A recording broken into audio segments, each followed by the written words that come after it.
Dikir is set to be buried on Friday at his home in Mongondu, Narok County, following last Saturday's tragic plane crash that claimed his life and that of 5 others. A funeral planning committee announced that memorial services for Ngeno and the other victims will be held in Nairobi on Wednesday and Thursday, in addition to ceremonies in Narok County. President William Ruto visited the late MP's residence in Karen to condole with his family, expressing solidarity and grief over the loss. In a statement, the president confirmed that the government will cover the burial costs for the other victims of the crash, ensuring support for the affected families during this difficult time.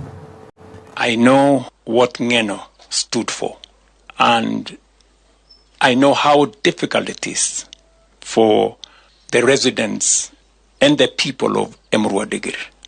I know how difficult it is for the family, because Ngeno did an extraordinary job as a member of parliament and as a leader. Housing was one of the most difficult assignments that I have undertaken as president. It has tested my resilience as a person. Today, housing is the most consequential undertaking of this administration. Johanna Ngeno will have a special place in housing. All the people who accompanied Ngeno, including the pilot, we will extend government support to all of them. And we will oversee all the requirements that are needed for their decent interment and burial. Beginning on Wednesday, we are going to have a requiem mass for all of them. That is for all of them, except the captain, which the family are still requesting that for some time. So Ngeno and his team, the 4 of them, we are going to have a requiem mass at AGC Karen. Thereafter, we shall be able to take the bodies to Narok, where we are going to have a joint mass for all of them again. And after that, we shall now be able to do different burials in their various homes. And 2 people have died and another sustained injuries following a serious road accident early today, and that is yesterday, along the Athi River stretch in Machakos County. Eyewitnesses reported that the 2 lorries collided head-on, with one vehicle catching fire immediately after the impact. The crash triggered a massive traffic jam that lasted over 5 hours, affecting commuters heading to Nairobi and beyond. According to onlookers, 1 lorry was struck from behind while traveling towards Nairobi, intensifying the superiority of the coalition. Drivers at the scene criticized delays in emergency response, citing slow assistance after the incident. Machakos County Police Commander Monica Kimani urged motorists to exercise extra caution on the roads, particularly on high-risk stretches, while authorities have launched an official investigation into the crash. Kumekuweko na ulegevu mwingi, na tungeliomba serikali kwamba waweze kutia bidii na kuona kwamba hata wanaweka vituo ambazo wakati ajali kama hizi zinaweza tokea, kunaweza kuwa na ile kuokoa maisha kwa haraka ama response ya haraka, na ili tuweze kuokoa maisha. Katika hiyo harakati, mmoja sijui ni ngari ilimshinda kudhibiti ama ilikuwa shida ni nini, ndio akakwaruza mwenzake. Sasa ile impact, katika harakati ile impact, mwenzake akalala pande ile ya kushoto, pande ile ya kulia, huyo mwenzake gari ikapata moto. Kwa hivi sasa gari zenyewe zote mbili, mmoja dereva ameokolewa, lakini hii mwingine wote wawili ilikuwa na watu wawili na wameungua ndani. And away from that story, President William Ruto has directed the Ministry of Roads and Transport to install surveillance cameras in all major cities within a month to fast-track the enforcement of instant fines for traffic offenders. Speaking at State House, Nairobi on Monday, when members of the National Council of the Administration of Justice presented a report on traffic accidents and fatalities, the President said delayed installation of CCTV systems has slowed implementation of the instant fines program. And President Ruto said Kenya records more than 4,000 road fatalities annually, with deaths rising to 5,009, an increase of 261 compared to 2024. He added that road accident cost the economy an estimated 450 billion shillings on each year, equivalent to 5% of our GDP. During the 2025 festive season alone, 415 deaths were recorded, a 23% increase from the previous year. To address the crisis, the president announced the plans to amend the Traffic Act to introduce instant fines, a demerit points system for driving licenses, and standardized driver training and licensing. The reforms will also fast-track the National Council on the Administration of Justice Bill. To decisively confront these challenges, the report sets out a comprehensive package of reforms that we must urgently give priority to stem the continued loss of life and injuries in our roads. First, on legal and policy reform, the report proposes that we amend the Traffic Act to respond to emerging risks.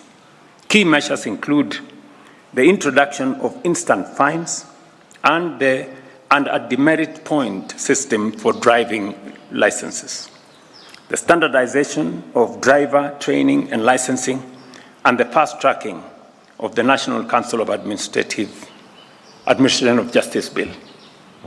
I think that's what the Chief Justice was saying, that it's now time that we have the NCAJ with its own statute that would help us coordinate better the actions of the different actors in this space. Second, on digital transformation, the report recommends the establishment of an integrated e-transport and traffic case management system linking all relevant agencies. It also calls for the scaling up of automated ticketing, expanded deployment of CCTV and speed cameras, and the creation of a secure digital evidence management framework. Third, on police and integrity reforms, the report recommends the deployment of body-worn cameras for traffic officers, strengthened continuous vetting and integrity testing, enhanced anti-bribery mechanisms, and improved welfare, supervision, and working conditions for enforcement officers. Priority actions for non-justice sector agencies include fast-tracking the identification of black spots, particularly along the Northern Corridor and the Mombasa-Nairobi Highway. The report further calls for the adoption of safety by design principles in all new road projects and the expansion of pedestrian walkways, crossings, and dual carriageways. Why haven't we rolled out the cameras on our roads? You know, it is just as simple as that. We have a new... And now transport activities along the busy Nairobi-Naivasha highway were temporarily disrupted after residents of Mutonyora village in Mugumu ward staged protests opposing the conversion of a public parcel of land into a cemetery. The demonstrators accused authorities of misleading them over the intended use of the land, which they claim had initially been earmarked for a development project such as a university. According to the residents, they were later shocked to learn that the same parcel had allegedly been allocated for burial purposes, a move they strongly rejected. Protesters insisted that the land located within Kinangop constituency should be preserved for projects that protect or even promote economic growth and create opportunities for local youth. And residents further stated that the property had previously been owned by a timber company, and that once its lease expired, the land was reportedly reverted to public ownership for community use. They now argue that the allocation is for cemetery contractors. Earlier assurances that it will support development initiatives. Na kitu tulikuwa tumeambiwa tunawekewa hapa ni university. Imekuja sasa waweki university wanatuletea watu wenye wamekufa, na ndio maana tunataka kuwatoa kwa mashimo tuwalete kwa barabara. Ndio shamba yetu itumike vizuri tuwekewe either modern market ama tuletee kitu kama university ama kitu kama tourism, ya tutakubali, lakini hatutakubali watuzikie wazungu hapa. Sisi tungeletoa maendeleo kama polytechnics, universities, stadiums, vitu kama hizo hatugetokea. Then in front of the kwa gate ya county yetu ndio tunaletewa vitu kama hizo. Hawezi kutuletea maiti kutoka sehemu mbalimbali ya nchi ati wawe huku ndio wanakuja kuzika maiti. Hiyo jambo tumelikataa, na ndio sababu tumekuja kuwaunga hawa waandamanaji mkono ndio tusiletewe maiti katika kaunti yetu ya Nyandarua. Tulikuwa na mkataba na serikali ya kaunti, ama gavana wetu alikuwa ame-engage mwenye shamba ndio atuhusie sisi wa kaunti tugawia maskwota wa shamba, na hiyo ingine ifanywe sehemu ya biashara katika eneo letu la Magumu na eneo lote la Nyandarua. Kwa hivyo hii jambo hatutakubaliana nayo, kwa sababu sio jambo nzuri kuletewa maiti ati tuwe tunazika hapa. I have got express instructions from the governor, and he has also instructed the county attorney to move to court with the speed that is required, so that we get exhumation order, so that those bodies are exhumed and buried elsewhere. Otherwise, our Anjiko have said over their dead body. And moving on, government spokesperson Isaac Mwaura has issued a warning to Kenyans living and working in areas affected by ongoing conflicts in the Central East African region. Speaking in Nairobi, Mwaura urged citizens to avoid high-risk zones, limit non-essential travel, and remain vigilant at all times. He further advised using official embassy contact numbers and designated channels to assess assistance if needed. The government emphasized its commitment to protecting all Kenyans abroad, pledging to take every possible measures to ensure their safety during the unrest. Our country remains very committed to international peace and democracy, and that is why His Excellency the President has issued a statement calling on all of the parties that are involved in the whole conflict that is going on to use the various mechanisms, the multilateral platforms, to de-escalate the violence. But at the same time, as you may be aware, already all Kenyans who are in those areas that are affected by the existing conflict in the Middle East are advised to avoid any place that there is conflict, to reduce movement, and also to take care of themselves and use the numbers that have been provided across various platforms to reach out to our embassies. The government remains very committed to ensuring the safety of all of Kenyans who are, working or studying or going about their business in the very many places that are affected, by this conflict that is now going on. Remember, you're watching Morning Life, and we take a very short commercial break. We're coming back in 1 minute.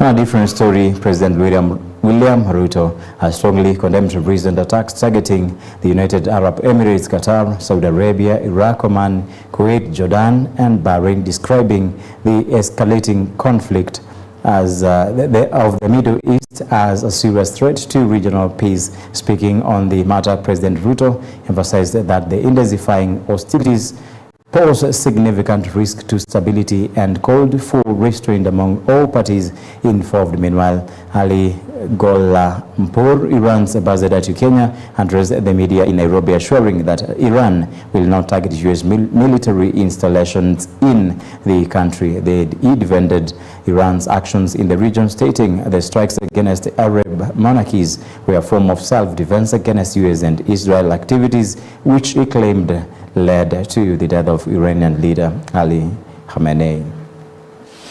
But now that it has been imposed, the world will witness once again what the Iranian nation is capable of when its dignity, its sovereignty, and its leaders are attacked. The armed forces of the Islamic Republic of Iran, inspired by the heroic legacy of this ancient land and relying on trust in Almighty God, will defend the dignity and security of the Iranian nation with determination and all their might. And moving on ahead of the planned visit by opposition coalition leaders to Meru County on Tuesday, Deputy President Kithure Kindiki has cautioned political rivals against using derogatory language in criticizing the government. Speaking at Gakwaromoni Market in Meru after inspecting construction works at a new 1 billion level 6 facility, Kindiki expressed confidence in countering attempts by predecessors to stay away the electorate in Mount Kenya against President William Ruto ahead of preparations for the 2027 elections. The new health centers expected to provide specialized services including complex surgeries, cancer treatment and kidney care. Once operational, it will reduce travel time for patients from 6 counties who currently must journey to Nairobi to access such services. Mimi nasikia kuna watu wana safari hapa sijui siku gani. Nyinyi nani? Wewe nani? Wewe nani? Wewe nani? Ukifika hapa kuja na heshima bwana. Wewe kuja na heshima.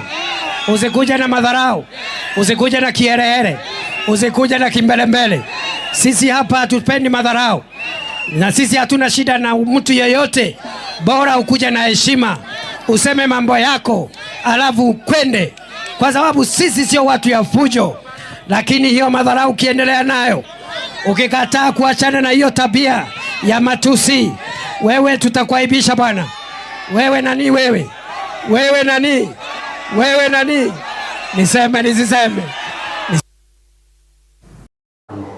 And more than 2,000 students from low-income families in Webuye West constituency, Bungoma County, have received official school uniforms, bringing smiles to pupils and parents alike. Local education stakeholders described the initiative as a key step in supporting education following a recent uniform crisis in which some aid teachers and suppliers were accused of inflating prices and exploiting parents. The program targets students from grade 1 to grade 6, ensuring that children can attend school without the stigma of lacking proper attire. Parents have applauded the move, emphasizing that it will help students focus on learning rather than worrying about uniforms.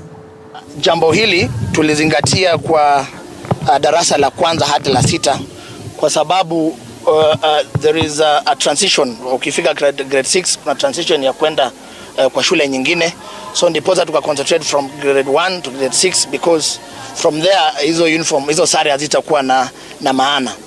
Lakini jambo la muhimu sana, ningependa kuchukua nafasi hii kuwashukuru walimu wetu na stakeholders wote ambao wameunganika kwa hii kazi ili kufanikisha mpango huu. Na vile tumekuwa tukitembea katika shule, tuliona kwamba wanafunzi wako katika hali tete sana upande wa mavazi.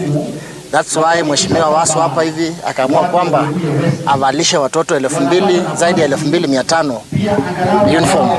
Ukiona kuna mashule kadhaa ambazo zimekuja hapa siku ya leo, na tumekuja tu tuhakikishe kwamba watoto wetu wanapata heshima wakati ambao wanavaa nguo wakienda shule. Kwa niaba ya walimu na wazazi, nataka kushukuru Mheshimiwa kukumbuka hawa wanafunzi.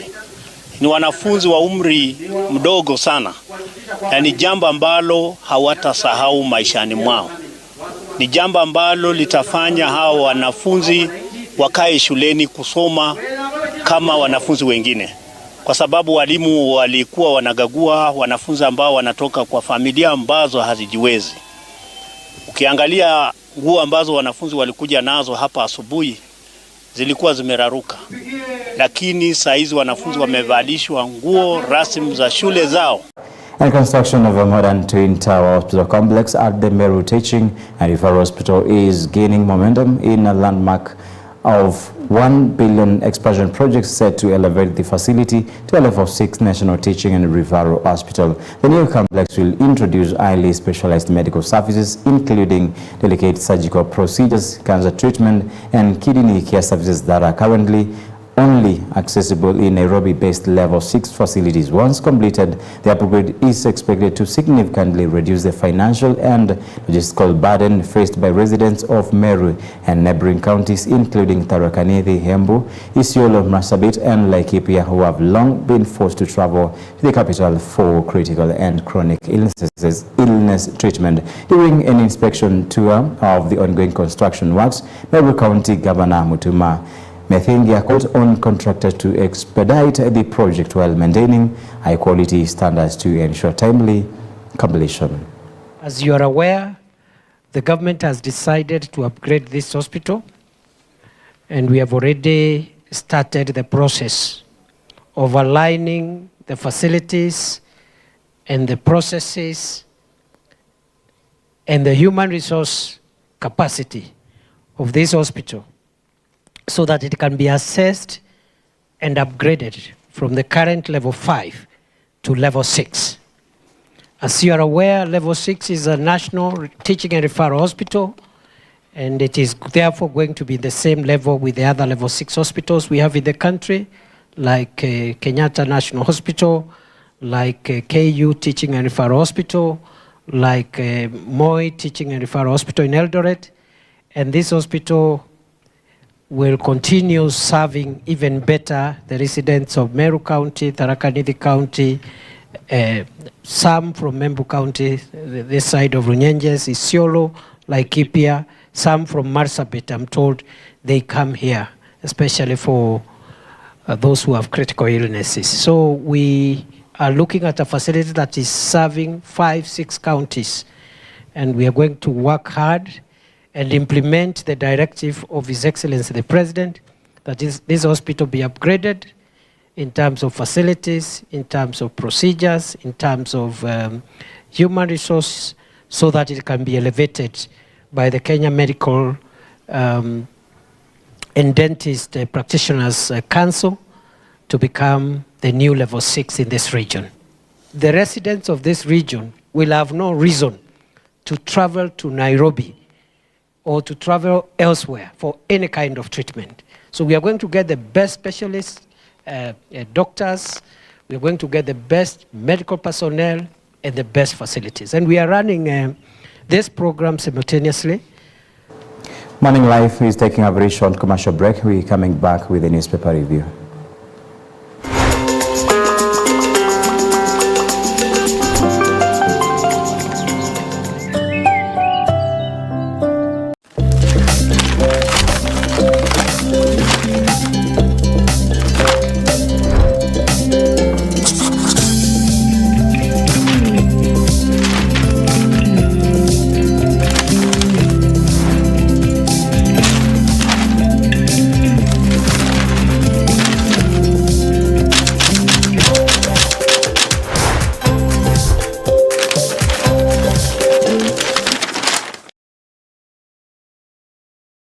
Welcome back to Morning Live. This is the newspaper review. My name is Jeffrey Kimayu Somba. In my hands I've got the Kenya's board newspaper, The Standard and the Daily Nation. And when we thought things were done, or even we are through with some things or even some processes, it was a kind of hide and seek game. Now, Adani knocking again. You remember that story of Adani and the issue of airports and other maybe ventures in our country. Now we're looking at the resurgence, we are looking at them coming back again. Now, the current orders issued have perpetually limited my client, this is KKA, and most especially Adani Group, since we intend to initiate a fresh process for the redevelopment of the airport. And this is Benson Odopor, this is lawyer.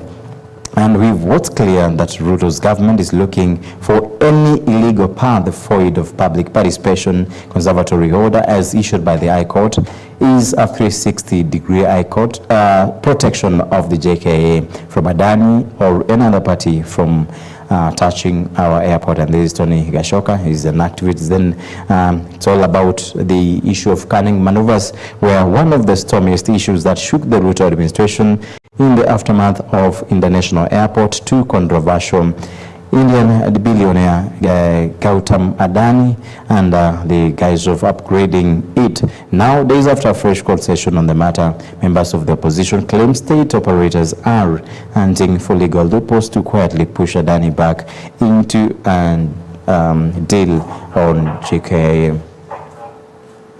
Okay, we're getting back.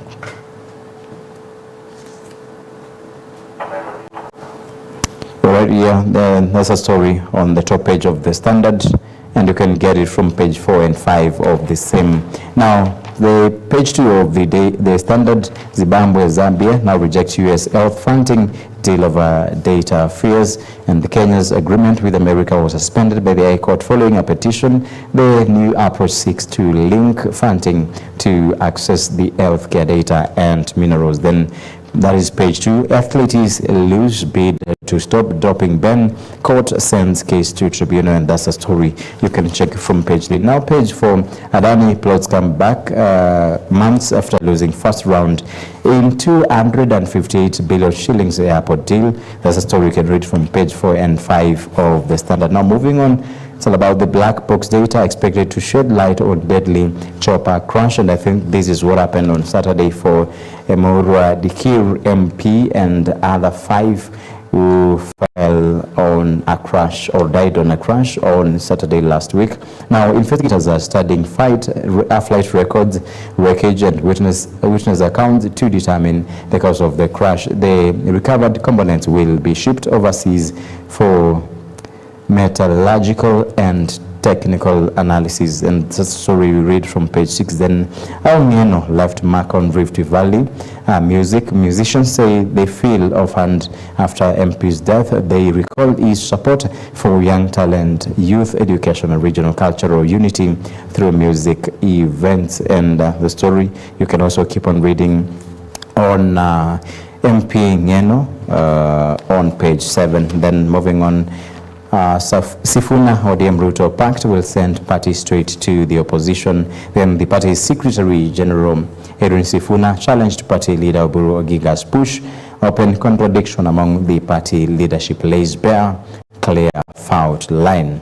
A story you need to read from page 8. Then page 10, Israel eats Hezbollah in Lebanon as Iran war spreads region-wide. A massive Israel-US assault on Iran and Hezbollah retaliation in Lebanon have ignited a broader conflict. Then missiles are raining across the region as leaders warn of weeks of sustained warfare. Then the story you read from page 10. Page 11, Iran fires back as Ruto condemns missile attacks in the Middle East. Ruto had said Kenya strongly condemns the strikes on UAE, Qatar, Saudi Arabia, and others. Iran's ambassador defended Tehran, saying missile activities are actions of self-defense. And this is from Iranian ambassador to Kenya, Ali Golampur, speaking at a press conference on the U.S. bombing in Iran, and that is yesterday. Then page 12, MPs probe KNH over idle 453 million oxygen facility, and lawmakers question KNH's continued 600 million yearly oxygen bill as it's costly in-house plant lies unused. They are querying the hospital over the approval of payments for facility that never met the required standards. And page 13, to get it right, let us stand right. How Kenya can best reclaim Vision 2030, and that's that story you can read from page 13. No more of the vision what we've been hearing of. Then on the caricature, we looking, and we have the right to picket from one lady then to the other. There is one person with a yellow tie and a green t-shirt. You can well understand how it means, and this is County Skitty. There is a very big luggage on his back, right to pocket. Now you have the right to picket as a voter or as a citizen when things are not working very well, or maybe from the opposition. You have the right to peacefully picket, to peacefully demonstrate, but there is another person carrying something, and you can as well assume what it is, what is carried on the luggage, and it's talking of the right to pocket, and it is called the County Skitty. So maybe when you question, when you recall, maybe when you try to complain, maybe there is a package that is set for you to make sure that maybe you silenced in one way or the other. Get a copy of the Standard and get more information from the same. Now, Daily Nation, very quickly, from Atul Brothers to Sudan's RSF, immigration boss in passport saga. And this story of passport has been on the headlines maybe from last week or 2 weeks ago, and is something that we need to be very careful of. Now, Ms. Evelyn Chaliget, the Director General of Immigration Services, by virtue of her post, faces scrutiny after reports that a Sudan military leader was given a Kenyan passport. The case rekindles a past role in the issuance of work permits to notorious Armenian brothers. And the story you can read from page 10 of the Daily Nation. And the backlash: oil and gas prices are surging with the conflict disrupting global supplies, while Ruto took sides on Iran war, and as Kenyans trapped in Middle East speak out diplomacy after President Ruto's apparent criticism of Tehran for targeting other countries. The Foreign Affairs Ministry has clarified that Kenya is opposed to the spread of violence beyond the main protagonists, and you can read this from pages 4, 5, 6, 7 and 20 so that you understand more of why Ruto took sides on Iran and maybe why gas and oil prices are surging. Now, page 2, teacher who died in chopper crash had not earned first salary. So unfortunate. Then Joanna Ngem MP, who spoke his mind in House. A story you can read from page 2. Then page 3, dancing one moment, dead next singer recalls MP's final hours. A story you can read from page 3. Then the lower part of the page 3, Day Ngeno saved Kanja, DCA boss from hostile cloud. Then page 4, Kenya clarifies stance on US-Israel versus Iran conflict following Ruto statement. That's a very interesting story you need to read from page 4. Then page 5, it's all about escalating attacks after the United States and Israel launched strikes against Iran, Middle Eastern country, responded by hitting American military bases and other installations in several Gulf countries. Now, page 6, Iran-Kenya relations, induct diplomat says. It's also interesting. You can read it from page 6 of the Daily Nation. Then JKA turns anchor for airlines amid flight suspensions, page 7. Then fears and hopes of Kenya's trapped in Middle East war. And page 8, a man charged for hacking NMG's e-papers. Okay.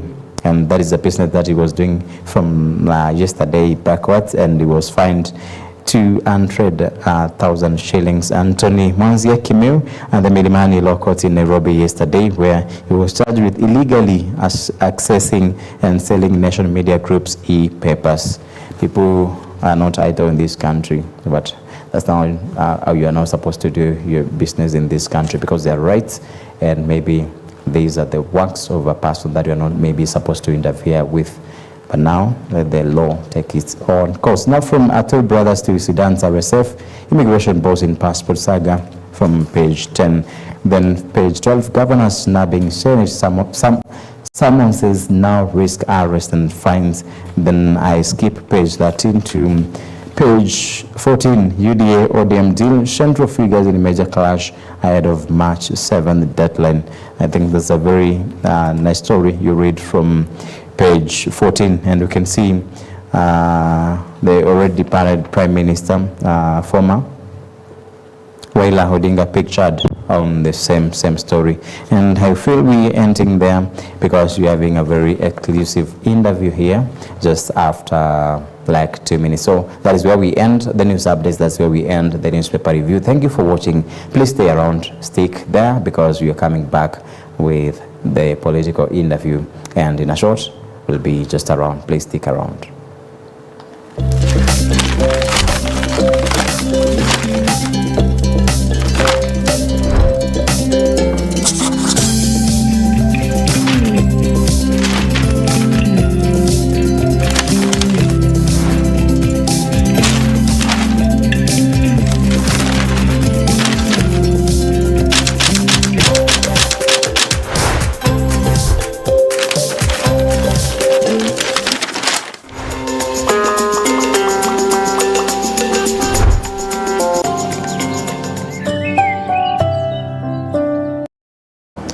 A very good morning once again. This is Morning Live. My name is Jeffrey Kimayu Somba, and as I had promised, we shall be coming back with the interview. That is, this is the right time and this is the right place. Remember, you can watch this program through our social media platforms. That is EBN TV, Kenya La Cruz, and our SMS is 23059. Now, it's about the politics of broken promises, blame, opposition, and manifesto failure. Now, for a very long time, since independence, whereby now we're celebrating more than 60 years in independence, we're looking at the issue of manifesto, where in life you live under a plan, and maybe you live under a promised plan, whereby sometimes the plan that maybe you're living under is a plan that maybe may never materialize in life. Now, we're looking at the issue of manifesto, we're looking at the promises, and what are the promises that you people or the politicians or the political leaders should be giving to, and when should they fulfill the same? And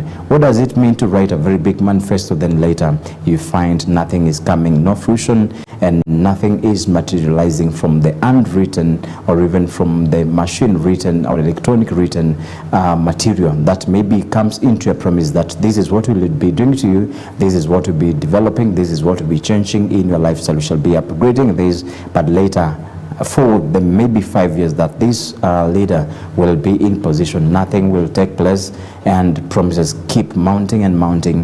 When they come back to you again, they promise the same things. Then you get them back to the position that you gave them last time. Then they failed to deliver. Now, this is the issue of manifesto, the issue of failed promises or even given promises, then that lack fulfillment. Now with me in studio this morning, I've got Anthony Morigo, and will be helping us understand the issue of these promises, how fake they are and how they fail to materialize. The issue of manifesto, is it just a paper or is it a blueprint that will make this country move far or even propel into a different destination as far as developments concerning a country is concerned? Good morning, Mr. Anthony Morigo. Yes, good morning, Jeff. How are you? I'm very fine. Welcome. Good to see you too. Welcome to EBN Studios, and I'm happy to see you. Thank you. Now, I would like to maybe know how your morning is. Okay, my morning is good. And I am happy to be at EBN TV. It is the first time I'm at EBN. And I'm looking forward for a good show.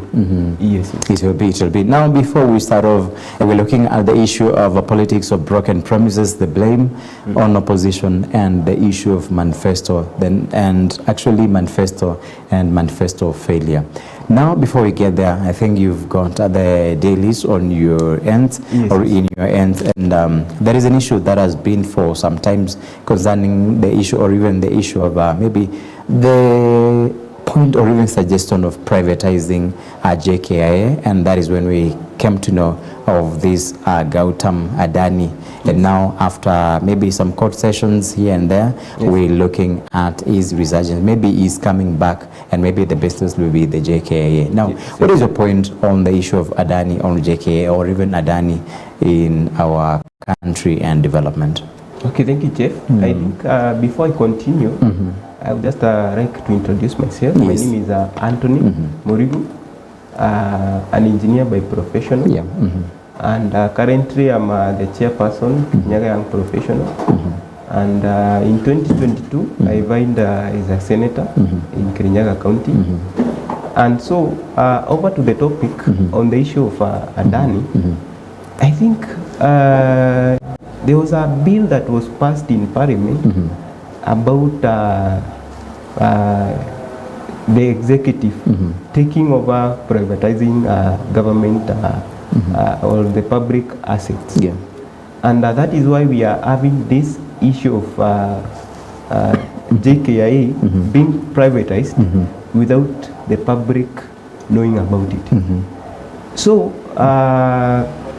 when we look at it, I don't see the reason for us privatizing a company that is making profit, or a company that has, like now, looking at JKI, I'm looking at it and comparing it like your home. It's like selling part of your road Meaning, when you're coming to your home, you have to borrow space for you to pass. So JKIA is one of the entrance to Kenya. So when you privatize a JKIA, it's like you are giving someone else your road, the road that leads you to your home.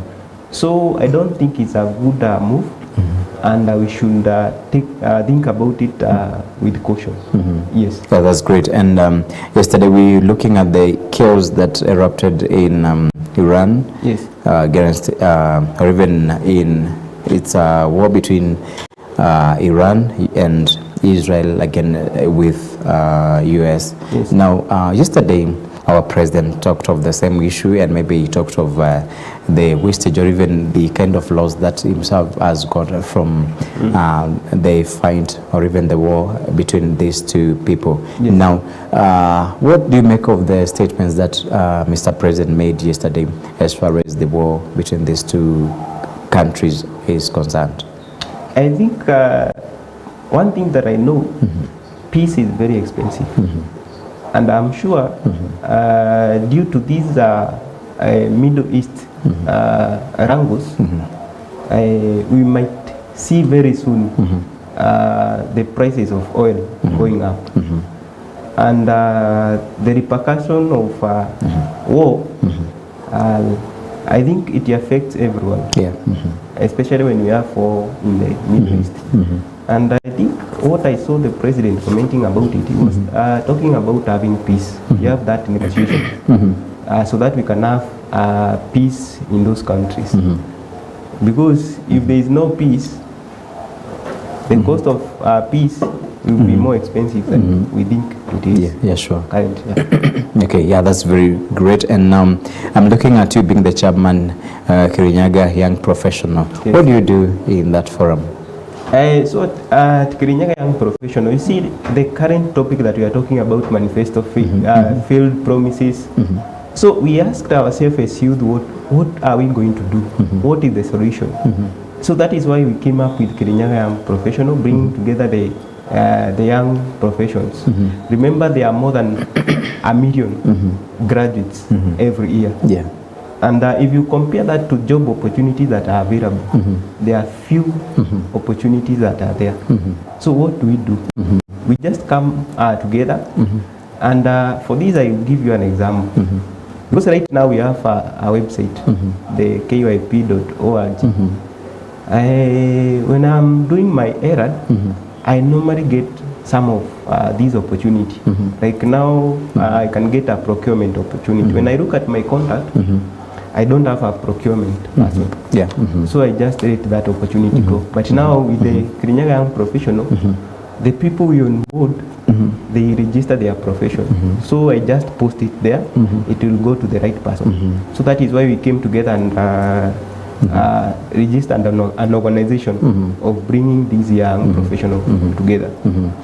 So how many members do you have in that forum right now? Currently we have 4,000 members. And remember, we are hosting one of the biggest summit in the country in May 22nd and 23rd. Speak of it. So the reason why we are having this youth summit, we met with my team and asked ourselves, we normally see these top CEOs. And if I give an example, if you look at someone like James Mwangi, in the next 20 years, James Mwangi will no longer be in that space. So who will be in that space? It is the youth. Yeah. So the only thing that we can bring the youth to speed is by having conversation with these top CEOs. So the youth summit will bring together top leadership, the top CEOs, for a conversation. On a similar note, find that some of these are the Form 4s and the new graduate, high school graduates, when they are choosing their career path, they don't have the knowledge. So during the summit, we have set it such that we are going to invite professional bodies, all the professional bodies in Kenya. So these professional bodies will have conversation, a one-on-one conversation with these Form 4s and the Form 4 graduates, so that we can be able to assist these young ones when they are transiting to career. Yes. Okay, that's great. And I was thinking, or even my question could go to the issue, or even the kind of a gap that you're trying to bridge when you're making, or even when you're trying to make this forum. Okay, so when you are looking at the political space, currently we have failed leadership. If you look at the promises they make, when we are doing engineering project, there is something we call, we normally do come up with called work plan. So when you are making a manifesto, someone comes and promises you a road worth almost 100 billion. Then you ask that person, how are you going to get the resources? How are you going to get the money to construct that road? They don't have an idea. So there is no way you can tell me you are going to build a house without knowing the process. You have to know that when you are building the house, you have to get the right designs. Number two, you have to know the process of going to do approvals with your respective county. And number three, you have to know the source of material, where you are getting the materials. But now, when you are looking at these manifestos, we are normally promised big things without plan or a way to actualize those manifestos. So that is why we came up with these young professionals, and we are coming up with the youth summit, so that we can be able to have real solution. Because if you keep promising about tomorrow, today will not wait. If you don't find solution today, tomorrow will find you gone. It will be no more. So there is no need of us waiting for tomorrow. So we are looking for solution today. Yes. Okay, that's very great. Now we looking at you also. You vied last time yes, for senatorial, for senatorial seat. Now, what are some of the challenges that you found, maybe campaigning or even trying to expose or even to express your bid to the seat during that time as a young person? Okay, I think one of the things I experienced is politics are very expensive, and you find most of the voters when you say you are vying. They see like you have a lot of money to dish out money. They don't look at what is the mind of this person vying. They don't look at what is the agenda of this person.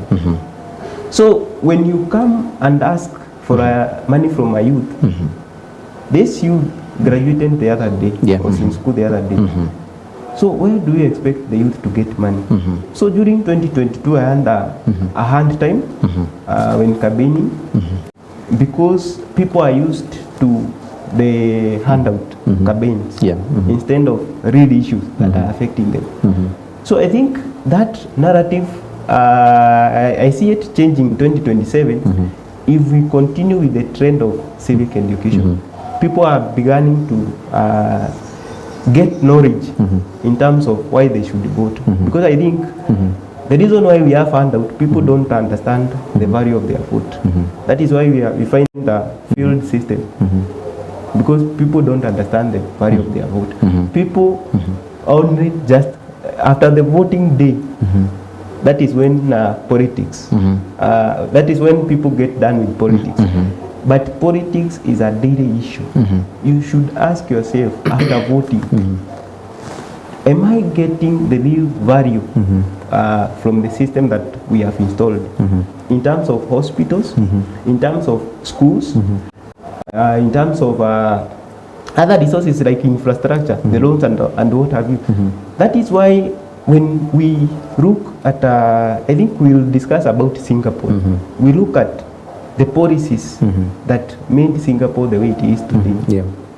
So if we bring ourselves to speed and understand why we should vote, I'm sure, Jeff, we'll have good governance. Otherwise, we'll keep complaining day in, day out. Yes. That's very true. Now, I'm looking at the challenge that you faced when you were vying for that position. Yes. And actually, you've raised a very good point on the issue of why someone could expect you to have money once you've just graduated like a few months ago or even just a year ago. Yes. Because sometimes you can graduate and you tarmac for more than 10 years looking for work. Now, we're looking at the narrative of ideologies and the opinions, or even the idea, the developmental ideas that maybe, or visions that you may have as a young person against these people who think that once you come in on the ground campaigning, that maybe you loaded with a lot of money, then later we see that you've got nothing, then you are loaded with a vision, maybe to propel this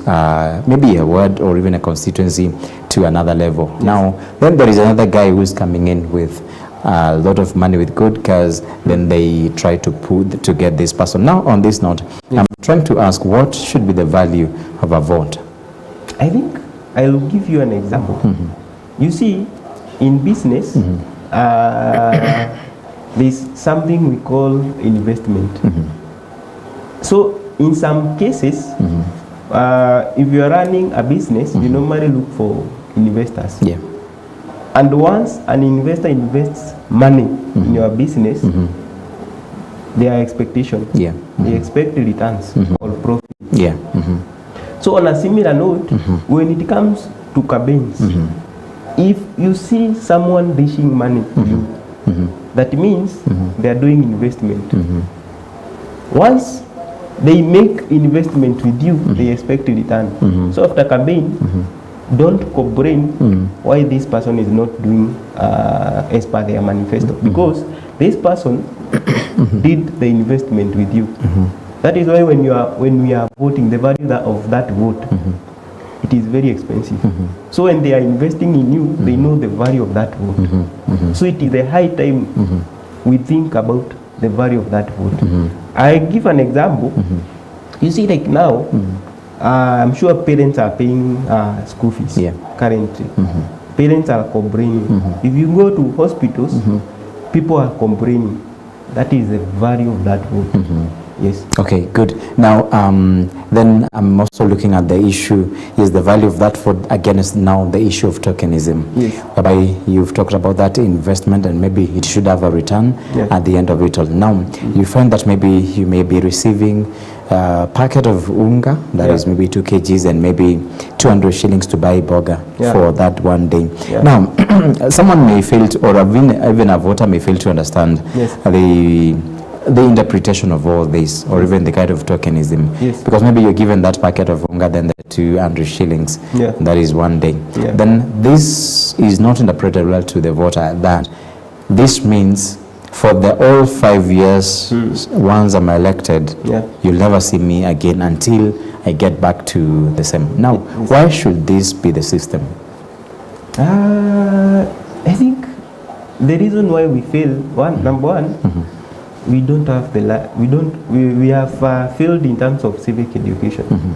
Then there's something, there's a guy who was talking about people don't understand their constitution.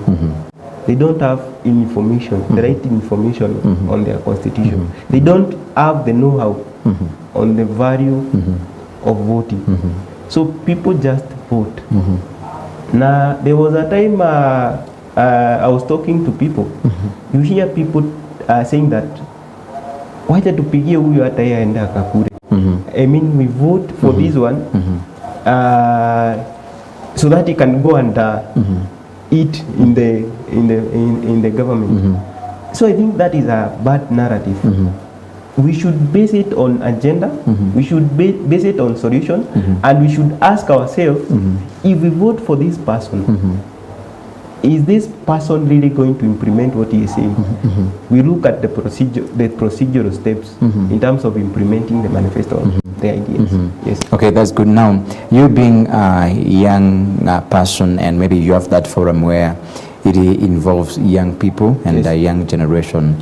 And we were looking at the issue of maybe voter registration to make sure that come 2027 we make a change that is impactful. Yes. How ready are you in that forum of yours to make sure that maybe you are all fully registered as voters?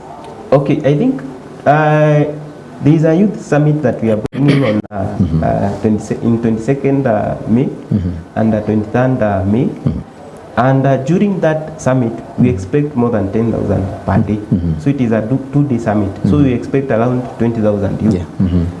And we had this in mind. So we had a discussion with IBC. So during the summit, we'll have IBC doing the registration during that summit. That is how we are keen and ready to make sure that these youth vote during the coming election 2027. Okay, that's good. Now, looking at the kind of system that we are having nowadays, and maybe you are here and maybe you want to bring a change. You've been looking at situations around your place and maybe around the country that are not changing from a very long time, and the promises are still coming. Now the promises against the manifesto is almost one and the same thing, because what you promise people when you do your campaigns outside there is what is written, or even you're getting this from your manifesto. Then I'm looking at the system where you have to promise a lot, then you fail, you deliver none, or even you deliver minimal. Now, what is the merit, or what are the merits that we need to use to make sure that if we have to make promises, maybe we live by what we promise, or are we supposed to promise so big we fail to deliver, or we deliver very minimal? What are the principles that should hold promises politically? I think what we should, the narrative that has been created in the political space is we put so much expectation to the citizen. When you give too much expectation and you deliver one or two things from what you promised, you definitely, people will always judge you. They will always say that you have failed. So I think it is the high time we come to realism. We understand that let us, when these people are bringing this manifesto, remember, when you are carrying out any project or when you are doing any practical, as we say in engineering, we should have the procedure. Let us have step one of implementing what you are saying.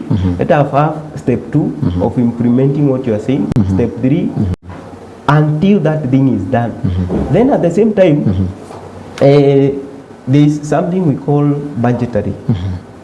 Is this thing that you are promising, where are you going to get the money to implement what you are saying?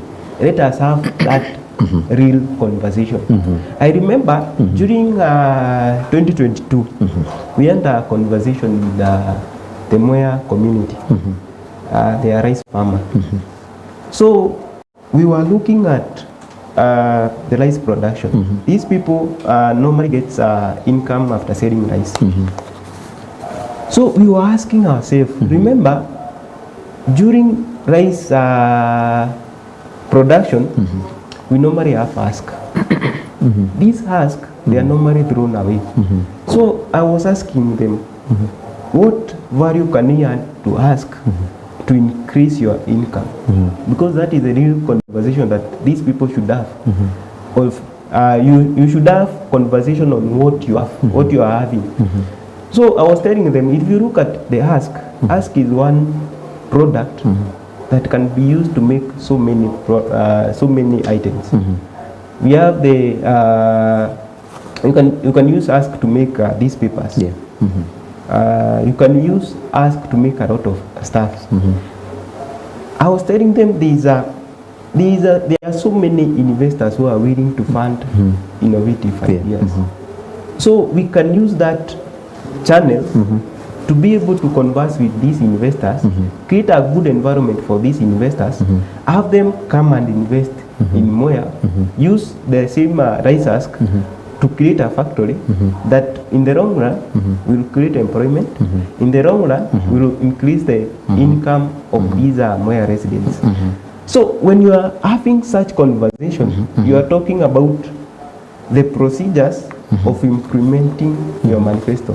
But you find most talk big things without the procedural steps. Yes. Now I'm looking at the kind of promises that were given as voters. Then again, I'm looking at what happens. Why do these people come of age once election is done and maybe these people are elected? I think one problem is the tokenism.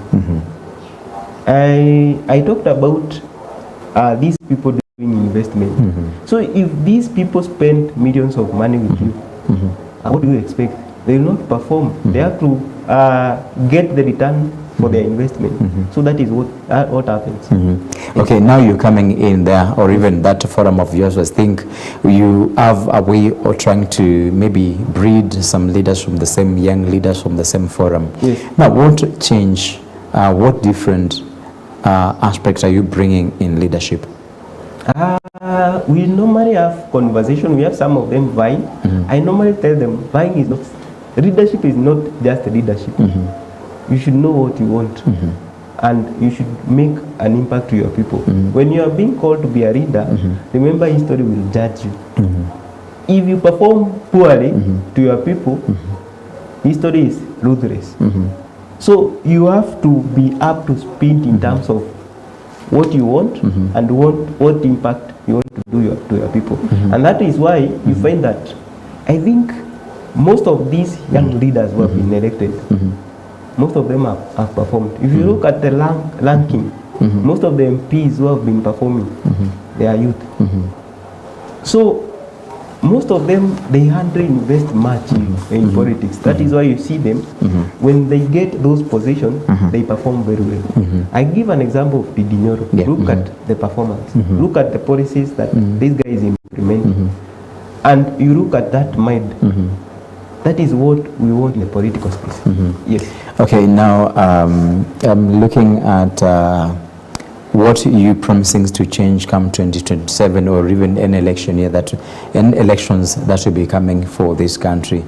Now there is the aspect of trust, maybe from the voters, where you find voters are not trusting young people or young aspirants, and maybe wanting to vie for different seats in this country. What message do you have for these voters who fail to maybe trust you? And why does it look like they don't want to trust you, young aspirants? I think the only difference is packaging, and there's something that we were trying to create. We have something we call town hall meetings. We have these candidates, other candidates. If someone is buying an NCA seat, let other candidates have also come during that town hall meeting. Let us have that conversation. Let them speak about their manifesto.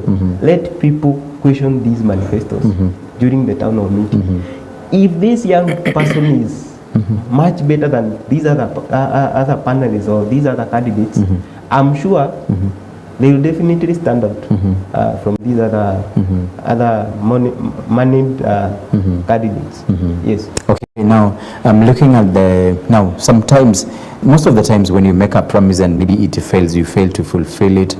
There is, and maybe you've made promises to a friend of yours, and now this is the aspect of politicians giving a lot of promises to the voters or to the citizens. Now there is a point where it reaches where maybe you're not able to fulfill your promise.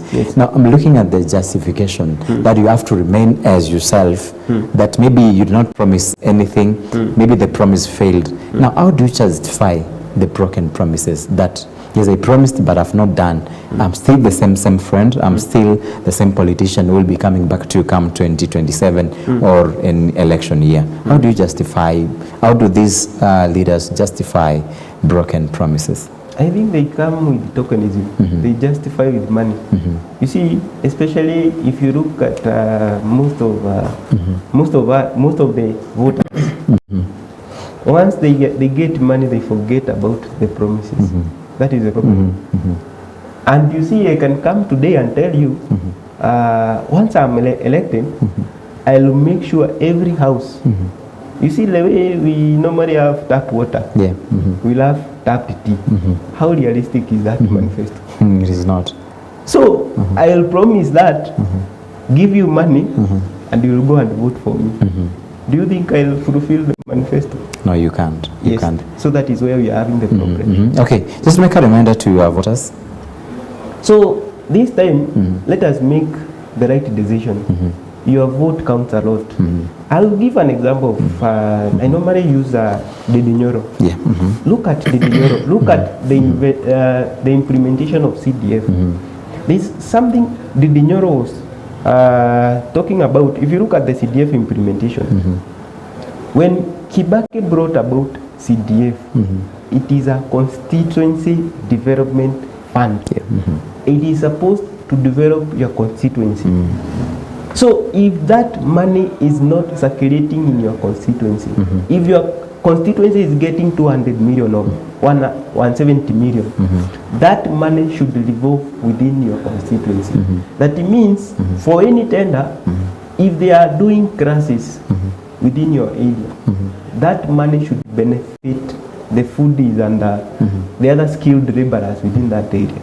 If they are doing any project or any road project, the first beneficiary are the people within that area. That is why it is called constituency development fund. It is supposed to develop your constituency. So if you vote the wrong person, it means they will not have ideas in terms of implementing the constituency development fund, or now it will benefit you as the voter. So this time, know your vote is very valuable. Yes. Yeah, that's great. Now, we're supposed to complain to when these political pledges or even these kind of promises are not implemented. Okay, you see now, according to Constitution, Article 1, we always have all the sovereign powers belong to the people. So we have ways of complaining. We have public participation. We have ways of recording MPs who are underperforming. So in case your MP is underperforming and is not doing as per the manifesto that he gave, you can recall that MP. So it is about getting information, knowing your rights as a citizen. Know the procedures of recording your MP in case they are underperforming. Then let us let us make sure that all these MP that we elect are accountable. They are transparent in terms of how they are using, if it is the CDF, how they are using the money. If it is a governor, how they are using the devolved fund. Then when it comes to registration, let us question the Senate. Are they doing their loan as of, or are they oversighting the governors in their county? What are they doing? If it is the MPs, are they providing policies that are beneficiary to the people? If they are not, then that MP should be called. Okay, that's great. Now, suppose you decide to vie for an MP seat and fortunately you are elected. Yes. Just in 30 seconds, give us your manifesto. So I normally say, number one, you should understand your people problem. You cannot give an idea if you don't understand your people problem. So that is why I normally look at my senior, Didinyoro. You look at how he does things. So when you are looking at implementation of CDF, when you are doing infrastructure, you find that there are normally two types of contract. There is normally a labor contract, and there is normally a full contract. Full contract, you give a contract to you normally give to a contractor to work on the given infrastructure. So for the full contract, the contractor normally takes 35%. If you have 1 million, the contractor will take 350,000. The government will take 16% of the VAT. That is 16%, meaning 50% of the money that you are given as a CDF is not there. But now, when you are looking at the labor contract, where you involve the locals, you come with the CDF money. That CDF money pay directly to the people. Let people come and implement the project. You see now when it comes to construction, you normally pay on weekly. Let the mason come and do the project. Let the electrician come and do the projects. Have an agreement how much you'll be paying on daily basis. Then pay them on weekly using the CDF direct. Meaning the whole 1 million will be used to implement the given project. Otherwise, if we go the way we do the way these MPs does their things, we will keep losing money. The money will not benefit the people. Then looking at our area, if you look at Geshogu, I come from Geshogu. If you look at Geshogu, it's we normally grow coffee, we normally grow tea, and we have some roads that are unpassable, especially when it rains. So what is the solution to these things? Looking at coffee, do we have a coffee processing in Kenya? No, we don't have. So when you are looking at any agricultural product, when you are selling it as a raw material, you normally lose a lot of money. So if you come and invest in that processing plant within your area, you'll get good income because you are exporting something that is already processed. Yes. Then looking at, I'll give an example. I was to talk about Singapore. Actually, I'm coming there, and maybe this is how I wanted to frame it. We were promised a lot. Maybe Raila, may he so rest in peace. He had promised to take us to Canaan, and there is a place maybe where Richard told us that is where Canaan is. Maybe this will be left, so you can proceed with the journey. Now we also saw the promise to Singapore from our very own President, Dr. William Ruto. Then in between, after the former president died, we saw the wrangles within and without ODM party, and we saw what came in, and then maybe in one way or the other, there is how maybe UDA will wanted to be absorbed within ODM, and maybe the conversation is still ongoing. Now, when Oburu was unveiled as the interim party leader, he also came into active politics and promised us a Canaan, but through Singapore. Now, what is the difference between Singapore and Kenya? I think the difference is in terms of the way, you see, the Canaan, I'll put in quote slogan, came from the Bible. I'm sure most of us are Christians. 80% of the Kenyans are Christians. So when you put that narrative of Canaan, people try to refer back to the Bible, where they see Canaan, a land of milk and honey, a land that is having everything. That was the narrative during the Canaan scenario. Now when you are looking at this other part, looking at the Singapore, you find that Singapore and Kenya, they kind of started as a look-alike. Singapore got independent in 1965 from the British colony. And during that time, when you're looking at the GDP, we call it GDP per capita, or the amount of money that one person consumes and spends within a period of 1 year, it was $500. Similarly, currently in Kenya, as we speak currently, the GDP per capita is $2,500 per person. So you spend $2,500 in 1 year. That is the average.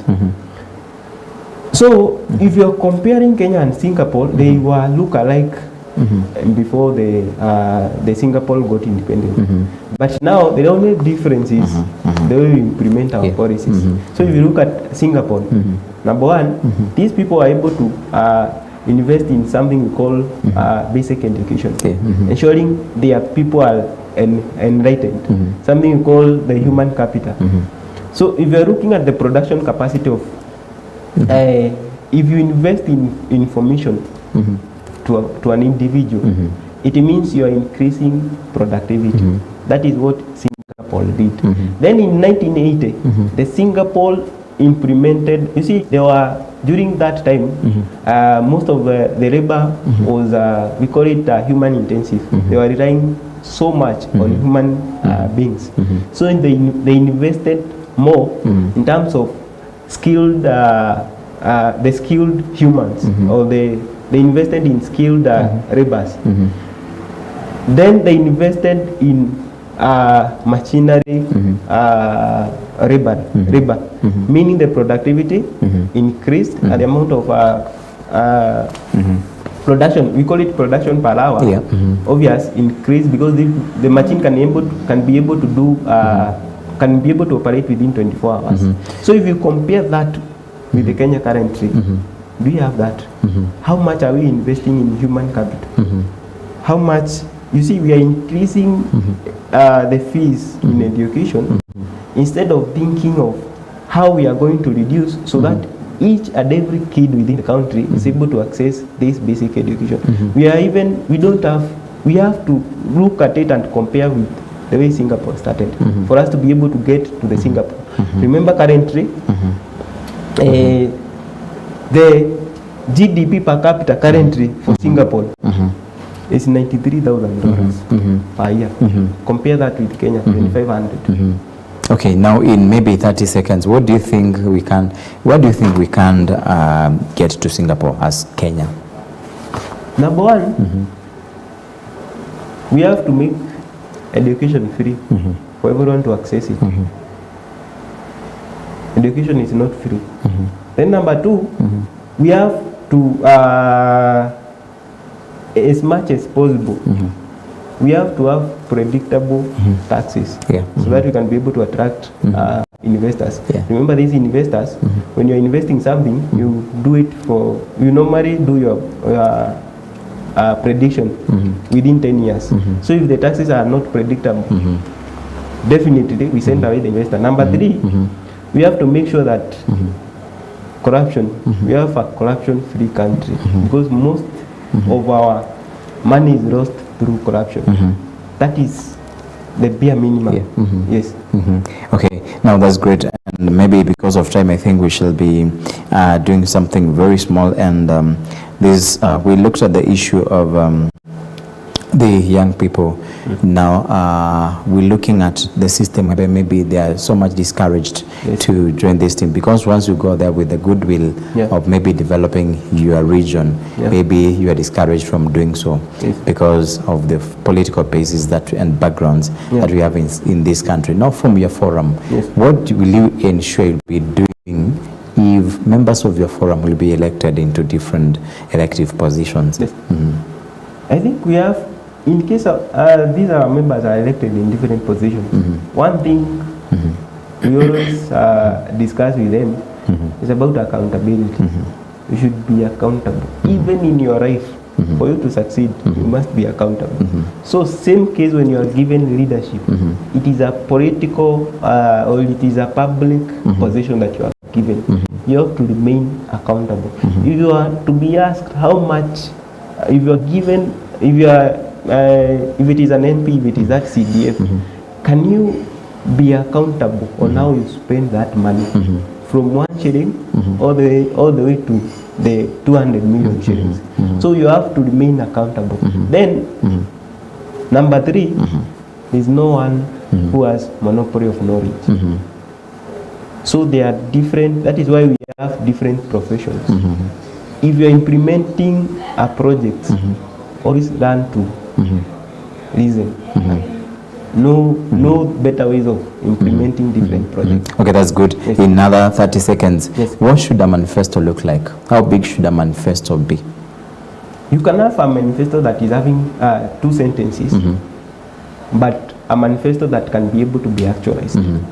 That is why during the Kibaki tenure, we had something we are calling Vision 2030, a plan on a step-by-step guide where we should be in the next 30 years. That is by the coming 2030. Same case with the manifesto. Let us know the process.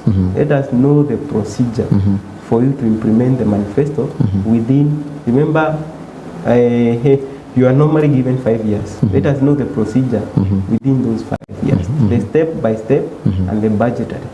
Yes. Okay, in another 30 seconds. Yes. What is the need of many advisors and maybe you fail to fulfill the promises that you made to the people?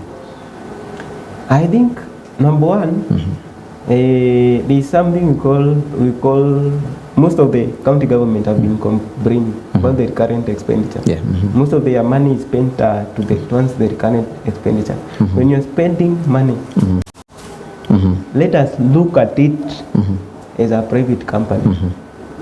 Am I getting the value for that money? If I spent 100,000 shillings on an advisor, am I getting that value from that advisor?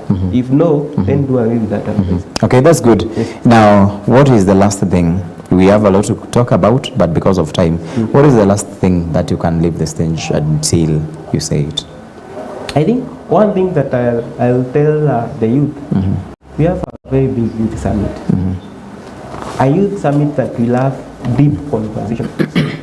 A youth summit that has never happened in Kenya.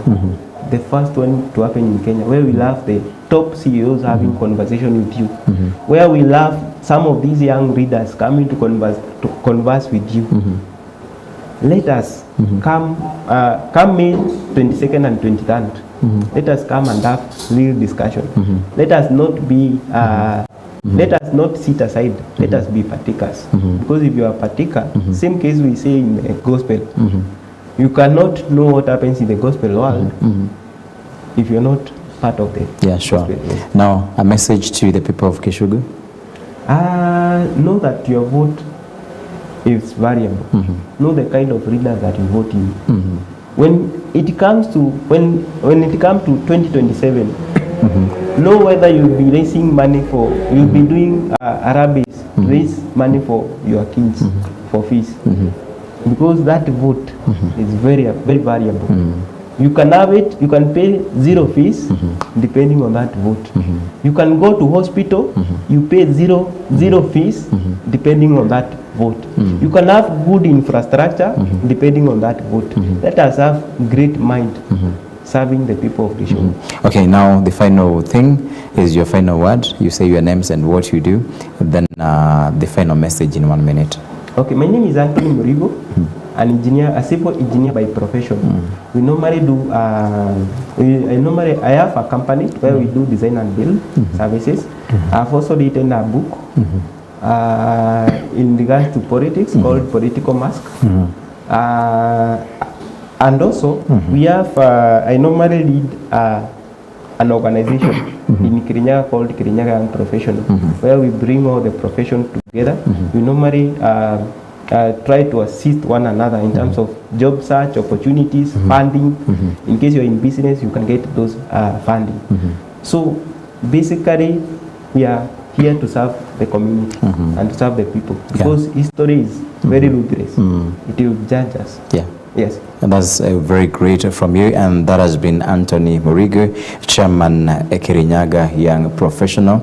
And that has been the issue of politics of broken promises, the issue of blame opposition and manifesto failure. Thank you so much, Anthony, for coming. Thank you so much for gracing this show on EBN TV. And thank you maybe for speaking such a material benefit to the people of Kishugu and the people of this country. So thank you all for watching. My name is Jeffrey Kimayo Somba, and coming up next is Your Faith Today with Felix Kavoy. May you have yourselves a good day.